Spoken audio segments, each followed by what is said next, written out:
हम children day मनाते हैं ना, उससे भी कहीं बड़ा ये दिन है वीर बाल दिवस। नाम से ही आप समझ रहे हो ना कि वीर बच्चों की कुछ कहानियां हैं, है ना। ठीक है, तो बेटा हमारे अलग अलग धर्म है, भारत अलग अलग धर्मों का देश है, तो उसमें सिख धर्म भी आता है ना। तो सिख धर्मों के पहले गुरु कौन थे? गुरु अर्जुन देव।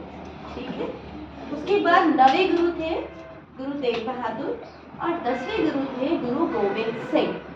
तो गुरु गोविंद सिंह इतने ज्यादा बलवान थे, ठीक है, कि उनसे उस टाइम किसका शासन था?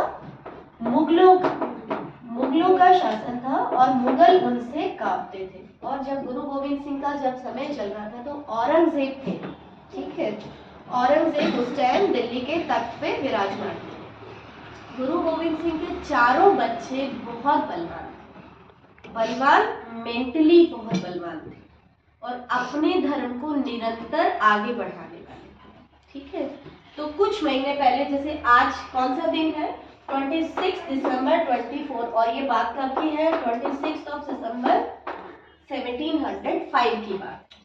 तो उससे कुछ 1-2 महीने पहले इनके जो बाकी 2 पुत्र थे, गुरु गोविंद सिंह के 4 पुत्र थे, तो बाकी 2 पुत्र थे अजीत सिंह और एक का नाम स्किप हो रहा है, उनका भी मुगलों से युद्ध करते टाइम उनकी डेथ हो गई, शहादत हो गई।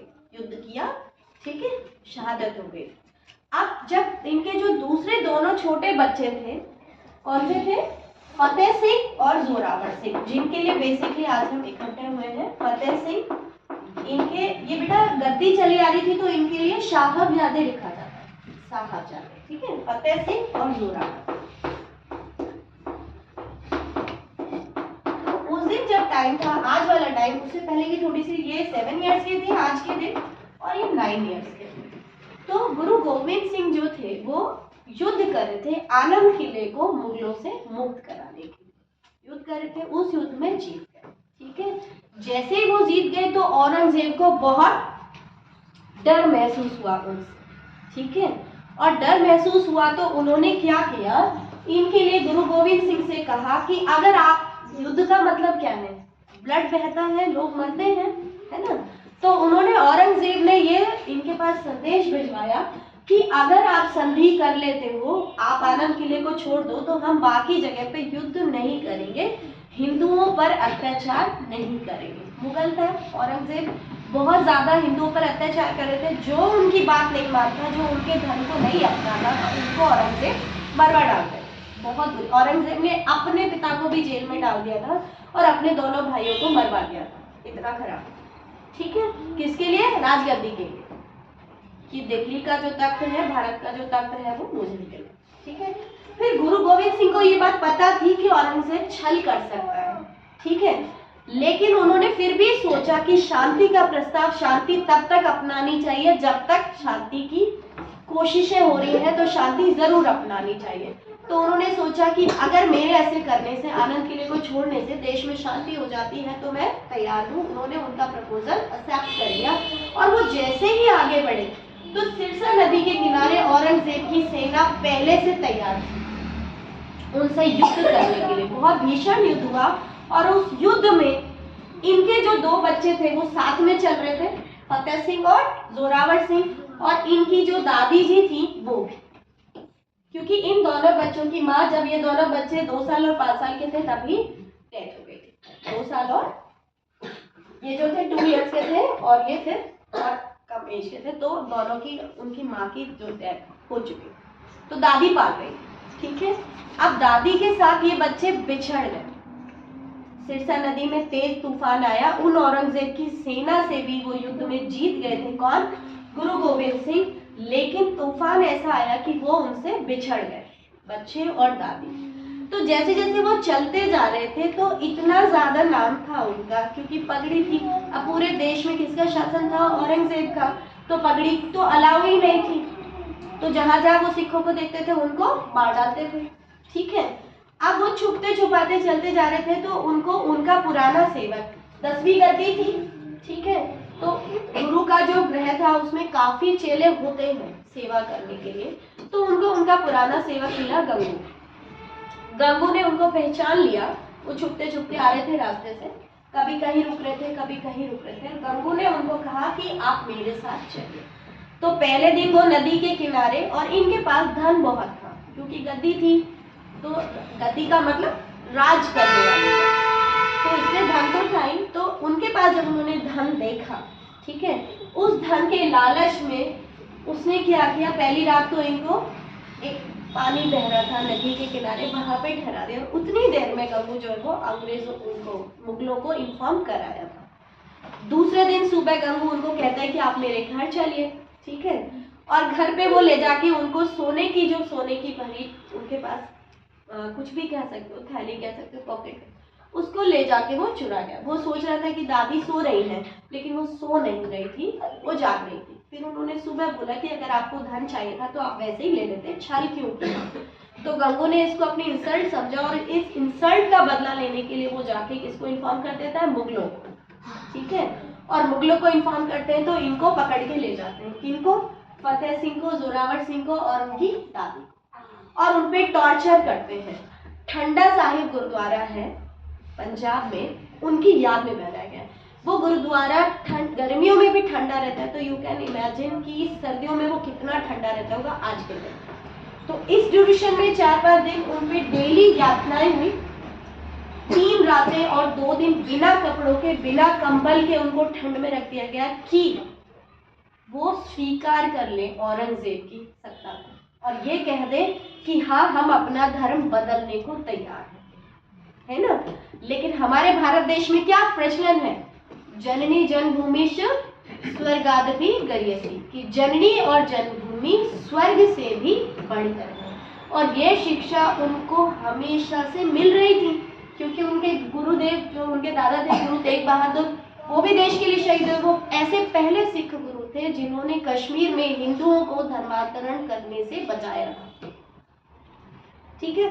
तो शिक्षा दादा से मिल रही थी, उसके बाद पिता भी ऐसे ही थे, दोनों भाई भी ऐसे ही थे, तो फिर ये कैसे झुक सकते थे। तो इनको डेली लालच दिया गया कि आप ऐसे कर लीजिए, आप हमारा धर्म अपना लीजिए, आपको अलग अलग छोटे छोटे बच्चे, क्या भी मुझे 9 ईयर्स और 7 ईयर्स, इतने छोटे बच्चे, और वो उस लालच में नहीं आ रहे थे, वो लालच नहीं मान रहे थे। और फिर भी डेली जो उनकी वहां पे कोर्ट लगता था, उस टाइम में कोर्ट लगता था, उस कोर्ट को कीप क्वाइट, उस कोर्ट को देख के भी इतने छोटे बच्चे जो थे वो डरे नहीं, ठीक है, पेशियां हो रही थी उनकी। और वो अदालत में भी जब जाते थे तो ऐसी उनकी जो वाणी थी वो बहुत ज्यादा प्रबल होती थी, वो डरते ही नहीं। औरंगजेब ने बहुत कोशिशें की लेकिन वो नहीं माने, और लास्ट में फिर उनको फांसी की सजा उन्होंने कहा कि इनको मार डालते हैं। तो उनके जो दूसरे थे वो भी मुसलमान थे, तो एक ने कहा कि नहीं, कुरान शरीफ, जो मुसलमानों का ग्रंथ है कुरान शरीफ, कि कुरान शरीफ में क्या लिखा हुआ है कि बच्चों को फांसी नहीं दी जाती, ठीक है। तो फिर उन्होंने क्या सोचा कि इनको दीवार में जिंदा चिनवा दे, ठीक है। तो उनका सेवक था औरंगजेब का वजीर खान, उस वजीर खान को ये जिम्मेदारी दी गई कि इनको दीवार में आपको चुनवाना है ना। वजीर जैसे वो दीवार चुनती गई तो वो जैसे यहाँ गर्दन तक आई और वो दीवार अपने आप गिर गई, ठीक है। उनके पांव जो थे वो भी परेशानी कर रहे थे फतेह सिंह की, तो फतेह सिंह जी ने क्या कहा कि ये दीवार सीधी बननी चाहिए। जो दीवार बनाने वाले थे उनको क्या बोला कि ये सीधी बननी चाहिए दीवार की, क्योंकि ये दीवार सिखों की लाज को युगों युगों तक दुनिया तक पहुंचाएगी। डर नहीं रहे थे, ठीक है, ये देखो आपके सामने, डर नहीं रहे थे उस ड्यूरेशन में भी। फिर जैसे ही उनके यहाँ तक वो आने लगी दीवार, तो वो दीवार गिर गई। उसके बाद भी उनसे पूछा वजीर खान ने कि तुम अभी भी जीना चाहते हो तो हम तुम्हें बख्शते, बोले नहीं, ठीक है, बोले नहीं, हम अपना धर्म नहीं बदलेंगे, हम अपनी पगड़ी नहीं उतारेंगे, ठीक है। फिर उसके बाद उनको सर कलम कर देगा। जब दीवार तो बन गई तो उनको फिर भी औरंगजेब नहीं माना और वजीर खान ने उनका सर कलम कर दिया। अब उसके बाद भी उनके शवों को जब उनकी दादी को पता चला कि, और 3 दिन ये पेशी चली ना, दादी उनको और हिम्मत ही दे रही थी कि अपने धर्म पे अड़िग रहना, है ना वीरता की कहानी। 7 इयर्स और 9 इयर्स के बच्चे कितने छोटे होते हैं ना। आपको तो अभी अपना धर्म भी नहीं पता, और वो धर्म के लिए अपना संसार छोड़ दिया, धर्म के लिए, है ना। इसलिए बच्चे छोटे नहीं होते, दिमाग छोटा होता है। इतनी छोटी उम्र में अगर वो बच्चे ऐसे कर सकते हो तो आप भी तो उन्हीं के वंशज हो, हम भी तो उसी भारत के देशवासी हैं, है ना? ठीक है। फिर भी अब उनके शवों का भी अंतिम संस्कार औरंगजेब नहीं करने दे रहा था, तो उनके जो सेवक थे टोडरमल वगैरह, उनसे ये शर्त रखी औरंगजेब ने कि आपको शव ले इनका अंतिम संस्कार करना है तो वो जमीन खरीदनी पड़ेगी। और वो जमीन आपको कितने दामों में मिलेगी? सिक्के बिछाओ सोने के, उतनी जमीन जितनी जमीन पे आपको, जितनी जमीन इनको शवों को अंतिम संस्कार के लिए चाहिए, उतनी जमीन पे सिक्के बिछाइए सोने के। तो उन्होंने अपना सर्वस्व दे दिया और सोने के सिक्के बिछाए और फिर इन तीनों का, दादी का और साहिबजादे फतेह सिंह और जोरावर सिंह का अंतिम संस्कार किया। ऐसे ऐसे लोग हैं हमारे देश में और उनकी गाथा को सुनना चाहिए और उनको मानना चाहिए। तो आज का दिन हम बेसिकली किनके लिए याद करते हैं?